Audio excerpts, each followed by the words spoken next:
नमस्कार फ्रेंड्स, मैं doctor Sumit Jaiswal, plastic surgeon एवं हेयर ट्रांसप्लांट सर्जन। आज हम हेयर ट्रांसप्लांट से संबंध में कुछ जानकारी देंगे।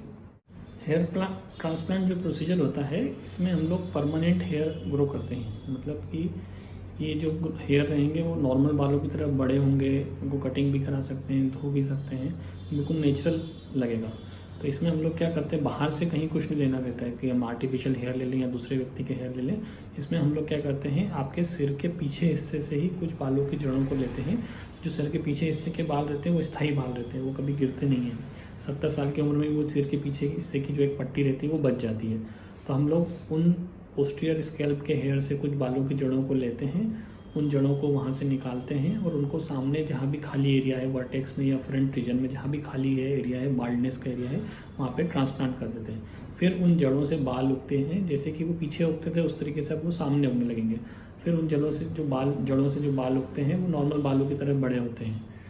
इस प्रोसीजर में हम लोग कोई भी नया बाल पैदा नहीं कर रहे हैं। ऐसी कोई भी सर्जरी नहीं होती है जिससे कि आप ऐसी दवाई या कोई क्रीम या कोई इंजेक्शन नहीं होता है कि नए बाल पैदा कर सकें।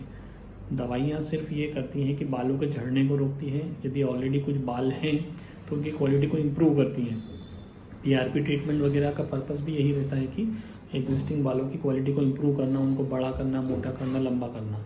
लेकिन नए बाल यदि कोई पैदा करने का बोल रहा है दवाइयों से, तो वो गलत ही रहता है। बिना बीज के कोई पौधा उग नहीं सकता। वो बीज हम लोग ट्रांसफ़र कर रहे हैं सर के पीछे हिस्से से बालों से। अब सर के पीछे हिस्से जहाँ से हम निकालेंगे वहाँ के बाल क्यों नहीं गिरते हैं? बाल जो नॉर्मली मेल्स में बाल गिरने का जो कारण रहता है वो एंड्रोजन या मेल टेस्टोस्टेरोन या मेल हार्मोन होता है। यह हार्मोन की वजह से आदमियों में गंजेपन आता है, जिसे मेल पैटर्न बाल्डनेस कहते हैं। लेकिन जो सर के पीछे हिस्से के बाल रहते हैं वो इस हार्मोन के प्रभाव से वंचित रहते हैं, उनमें इस हार्मोन का प्रभाव नहीं होता है। इसलिए जो ये बाल हम लोग लगाएंगे, ये बाल सर में हमेशा रहेंगे, क्योंकि सर के पीछे हिस्से के बाल यूज़ कर रहे हैं, इसलिए ये स्थायी बाल रहते हैं, कभी गिरेंगे नहीं। अब सर के पीछे हिस्से के बाल कम हो जाएंगे अगर हम वहाँ से लेंगे, ऐसा लोग सोचते हैं। तो हम लोग जो ट्रांसप्लांट में हेयर लेते हैं नॉर्मली 2000, 3000, 4000, 5000 तक ग्राफ्ट लेते हैं। इन ग्राफ्ट्स को जो हम जहाँ से लेते हैं वहाँ पे लगातार नहीं लेते हैं। एक बाल लेते हैं, उसके चारों तरफ का एरिया छोड़ देते हैं, एक लेते हैं, उसके आसपास का एरिया छोड़ देते हैं। तो प्रैक्टिकली आपके सर के पीछे हिस्से के में मान लीजिए 30,000, 35,000 तक हेयर्स रहते हैं और हम इस प्रोसीजर में सिर्फ उसका 10% निकाल रहे हैं। तो प्रैक्टिकली सिर के पीछे हिस्से में कोई नुकसान नहीं होता। जैसे बाल आज वो दिख रहे हैं वैसे ही दिखते रहेंगे। ये जो प्रोसीजर होती है हेयर ट्रांसप्लांट की, ये लोकल एनेस्थीसिया में होती है। मतलब कि जहाँ पर हम लोग को करना है उसी जगह एनेस्थीसिया दिया जाता है।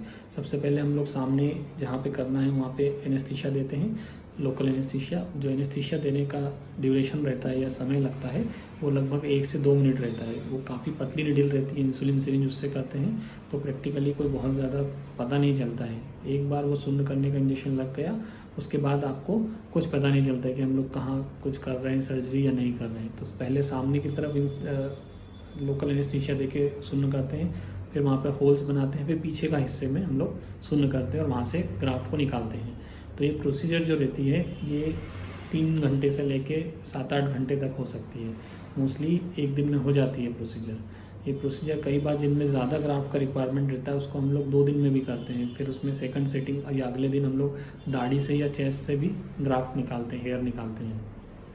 अब इस प्रोसीजर को करने के बाद आप सेम डे घर जा सकते हैं। बीच में हम लोग सर्जरी के दौरान ब्रेक भी लेते हैं, वॉशरूम भी जा सकते हैं, खाना भी खाते हैं और शाम से ही आप लगभग सारा काम कर सकते हो। कोई आपको परहेज करने का ज़रूरत नहीं रहता है या आराम करने का ज़रूरत नहीं रहता है। जो ड्रेसिंग रहती है वो 1 दिन तक रहती है, अगले दिन आप उसको निकाल सकते हो। सर को जो ग्राफ्ट लगाए हैं या जहाँ से निकाला है उस पार्ट को हम लोग अगले दिन से धो सकते हैं। उसको प्रॉपरली दिन में 2 बार धोना पड़ता है। बाकी आपको लंबे समय तक कोई दवाई नहीं खाना पड़ती, सिर्फ 5 दिन तक टेबलेट खाना रहती है, जिसमें कि स्वेलिंग की दवाई, दर्द की दवाई, एंटीबायोटिक रहता है। इसके बाद जो अगर अपने को ख्याल क्या रखना पड़ता है तो उसमें मेनली सिर्फ 2 चीज़ों का ध्यान रखना पड़ता है कि अगले 15 दिन या 3 हफ्ते तक हम लोग को उसको शैम्पू मतलब प्रॉपर क्लीनिंग करना है। तो क्लीनिंग करने के लिए उसको दिन में 2 बार वॉश करना रहता है और उसको हमें धूल मिट्टी से बचाना रहता है। और दूसरी चीज़ कि उस पर कोई फ्रिक्शनल फोर्स या रबिंग नहीं होना चाहिए, जैसे टॉवेल से हम लोग रब करते हैं, वो मूवमेंट हमें नहीं करना रहता है फॉर नेक्स्ट 2 वीक्स या और 3 वीक्स।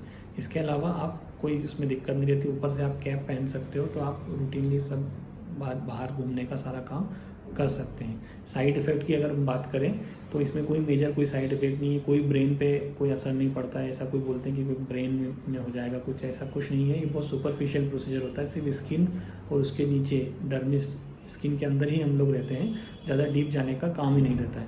इसके बाद सिर्फ ये रहता है जिनका ज़्यादा ग्राफ्ट लगाते हैं 4000 5000, उनमें थोड़ा सा स्वेलिंग हो सकता है या फोरहेड पे या फिर आईब्रो के आसपास, तो वो भी 1 या 2 दिन में मोस्टली चले जाता है। हम लोग जो हेयर ट्रांसप्लांटेशन करते हैं उसे FUE टेक्निक करते हैं, फॉलिकुलर यूनिट एक्सट्रैक्शन टेक्निक कहते हैं। इसमें इंडिविजुअली एक एक हेयर ग्राफ्ट पीछे हिस्से से निकालते हैं और एक एक बाल को सामने लगाते हैं। इस प्रोसीजर में कोई भी कट या चीरा या निशान या ब्लीडिंग या टाँके वगैरह नहीं लगते हैं। जो ओल्ड टेक्निक होती थी उसमें ये सब चीज़ें होती थी, जिसे FUT कहा जाता था। सो FUE is a advance technique. हम लोग इसके साथ ही डायरेक्ट हेयर इम्प्लांटेशन करते हैं, मतलब जैसे ही ग्राफ्ट को हम लोग निकालते हैं तुरंत उसे ट्रांसप्लांट कर देते हैं जहाँ नए बाल वाले जगह पर, क्योंकि जो रिज़ल्ट रहता है वो इस चीज़ पे भी डिपेंड करता है कि जो हम लोगों ने ग्राफ्ट निकाला है वो कितने समय बाहर एटमॉस्फेयर में रहा। तो हम चाहते हैं कि वो कम से कम समय में बाहर रहे ताकि बेहतर से बेहतर रिजल्ट मिल सके, इसलिए हम लोग उसे जल्दी से जल्दी बाल्ड एरिया में लगा देते हैं। इसके अलावा हम लोग जो ग्राफ निकालते हैं उसे हम लोग कुछ सॉल्यूशन PRP सॉल्यूशन रहता है उसमें भिगो के रखते हैं ताकि और बेहतर उसको ग्रोथ फैक्टर का सप्लाई हो और बेहतर रिजल्ट मिल सके। ये जो हम लोग ग्राफ्ट लगाते हैं, ये जो लगाते हैं जड़ें लगाते हैं, इन जड़ों से बाल उगना शुरू होते हैं जो कि 1 महीने से 2 महीने में आते हैं। ये बाल बहुत बारीक बारीक बाल होते हैं जिन्हें बेबी हेयर या रूए टाइप के बाल रहते हैं। ये जो बाल आते हैं ये बाल भी 2nd to 3rd मंथ में गिर जाते हैं।